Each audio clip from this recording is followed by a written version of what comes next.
We all have, at one time or another, fallen victim to identities and stereotypes that really are not worth our brilliance. For me, being an undocumented person in this country has meant a lot of pain, anguish, as well as many awakenings. But I wasn't born undocumented. I was born a beautiful little brown, hairless Mexican baby.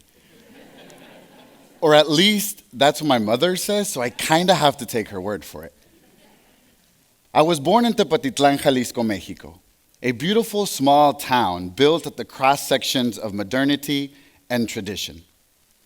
I could still remember smelling the richness of the deep red earth after it rained and playing in the cobble streets with all of my friends in the barrio.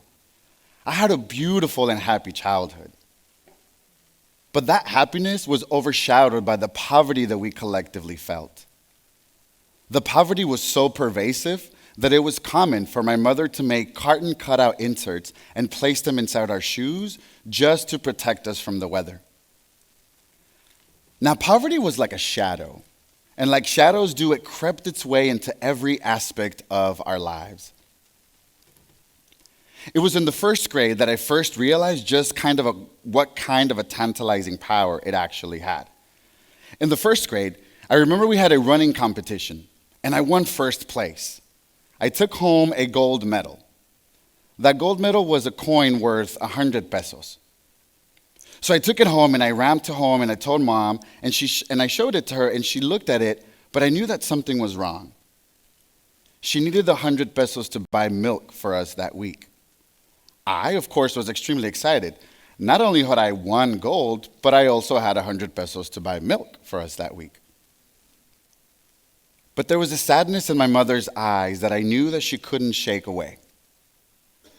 And it was that same kind of sadness that I feel as an undocumented person. I've been an undocumented person in this country for over 20 years now.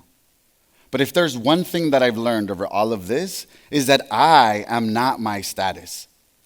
I am not, nor will I be relegated to an identity that has been created by the dominant society and bestowed onto me. I choose to see my liberation as connected to the awareness that I am as free as I dare to be. And as you see me here today, know that I am a liberated being because I know that that is the case. But this awareness didn't just come overnight, okay? It didn't. It took a long time. But if there's one thing that I want you to take from today, is that that is accessible to you all. And I'm just going to share with you a few perspectives of that. My new identity began to form itself the day we flew, or the day we actually came to the United States. I was 8 years old at the time, and I remember that my mother came and she told me we were going to go see Goofy. Goofy? I love Goofy. Are you kidding? We were going to go see Goofy, and we finally had the chance to go to Disneyland. Now, that adventure happened very, very quickly. After we flew to Tijuana, we walked to the United States. I remember walking across many mountains and rivers and valleys and sleeping out in nature. It was kind of like a very long camping trip, except a lot more scary. I can remember as an 8-year-old, but why does Goofy have to be so far away? And does everybody that have to go to Disneyland have to go through all of this? I really didn't think so. But as an 8-year-old boy that was scared, I was scared mostly when I heard the coyotes howling at the distance because I felt like they were actually coming after me. After a few days of that, we made it to the United States and we reunited with my sisters here in Long Beach. Now, I grew up like any other little boy in the United States. I played the cello in orchestra, I played the drums in the marching band, and I joined any and all leadership position that I could. Yeah, I was that kid. And as far as I was concerned, I was part of the dominant narrative society. But deep down inside, I knew that I was never going to be accepted as such. I knew that I was always going to be undocumented. I made my way through college pretty much like a lot of you in this room have, through free food on campus, political activism, and by the grace of your strangers and your parents. I remember every day that I went to UCLA, you would often see me with a duffel bag to my right and some extra clothes to my left, because I never really knew where I would end up. Sometimes I would stay with my friends in the dorms, other times I would stay in libraries or classrooms, or I just pretty much couch surfed all the way through. It was a very difficult time, but I thought, was I really the only undocumented person here at UCLA? I really didn't think so. And after a few years, I finally found other people like myself that we could relate. And we built a system or network of underground undergrads, where we actually worked together to help each other pass our classes, get free food on campus, and pretty much make it through the next couple of years of life.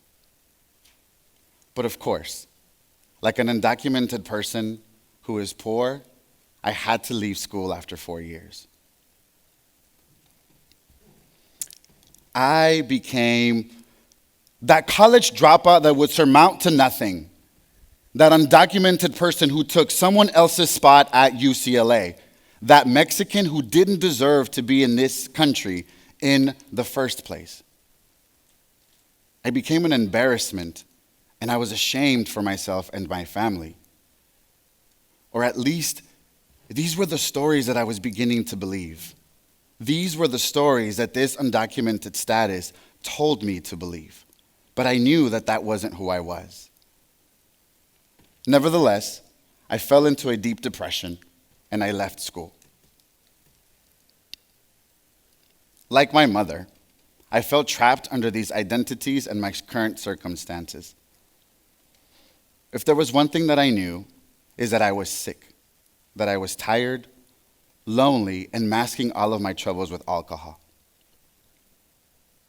But at that time, that was what awareness felt like. You see, awareness is a moment in time where you become completely conscious of how your body is connecting to your feelings. And at that point, as scared as I was, I knew that I was beginning to detach myself from that identity that wasn't me. I was coming back to myself. Now, this journey took many years, and I couldn't have done it alone. And I actually did it in pretty much a weird kind of circumstance. After dropping out of UCLA, I went to go work as a community organizer. As a community organizer, I worked with other community members, other stakeholders, to support port truck drivers here in the city to get better working conditions. It was in this campaign that I met Beatriz, a woman port truck driver who has been in this industry for the last 10 years. I met Beatriz at a community worker meeting. She was probably the only woman in this room full of rowdy port trucking men who were discussing the many issues that they had at the industry. But there was something interesting about Beatriz. She sat there smiling the entire time. And as she smiled, she sat upright, regally, calm, as if in meditation.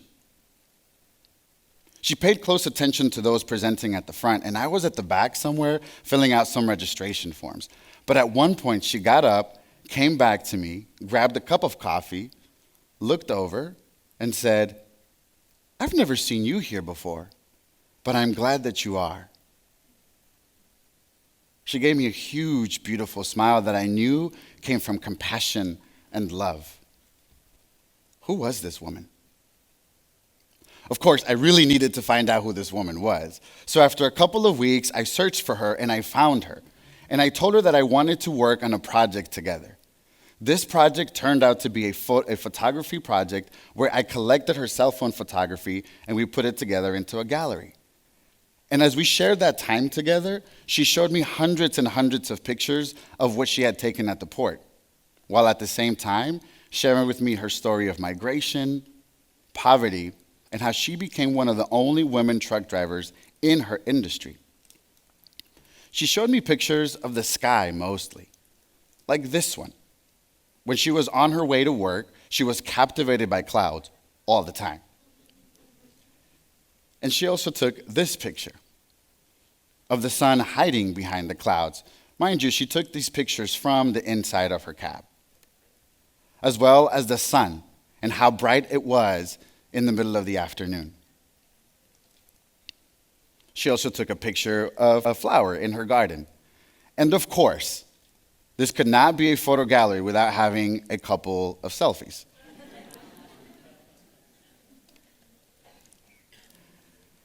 This was not what I was expecting to find. I mean, I thought she was going to show me pictures of the port in decrepit conditions, the pollution, the darkness, the flat tires. Now, she had plenty of that as well, but most of it, she focused it on nature. And when I asked her why she did that, she said, because we have to focus on the beauty that's around there. We have to see how much beauty we have around because there's so much ugly out there. This was it. Could it be that you could actually find the beauty wherever it was that you were?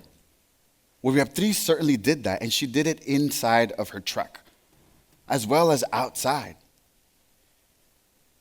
Every time that we worked on the project together, a lot of questions surged up for me, like, what stories was I continuing to hide? And how was I becoming a prisoner of my own identity? How was I becoming a prisoner of being undocumented? The only way that I could answer those questions was to go deep down inside and meet the 8-year-old self that was wounded. In August of 2016, I found myself at a Buddhist monastery here in Escondido, California. I was on a night hike with other Buddhist practitioners, and the only thing that you could see was the light that was flashing in front of you with our flashlights. I remember stopping because everything looked so familiar. The stars, the moon, the way that the coyotes howled at the distance, except that this time I didn't run.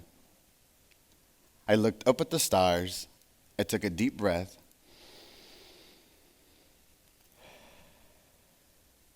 and I invited my 8-year-old self to come back. And as he came, he brought forth the pain that he had on that fateful journey and all those unanswered questions. So I knelt down, I looked at him, smiled, and said, "Ya no te preocupes. I'm here. I can take care of you now.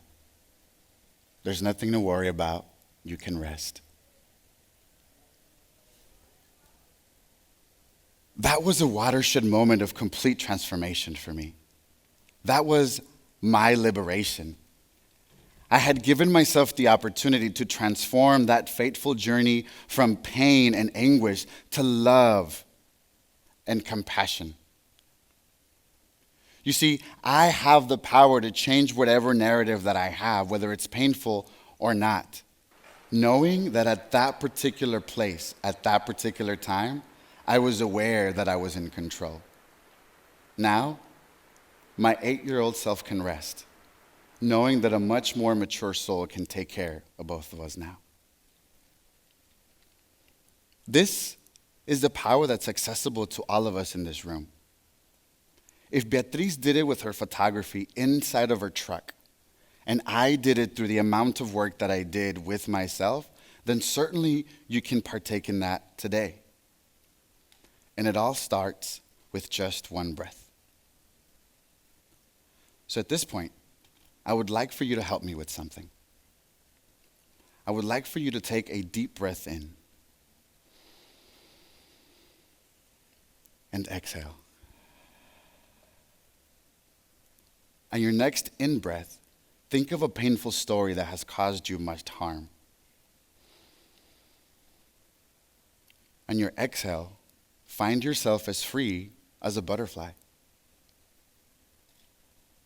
Inhale your painful story.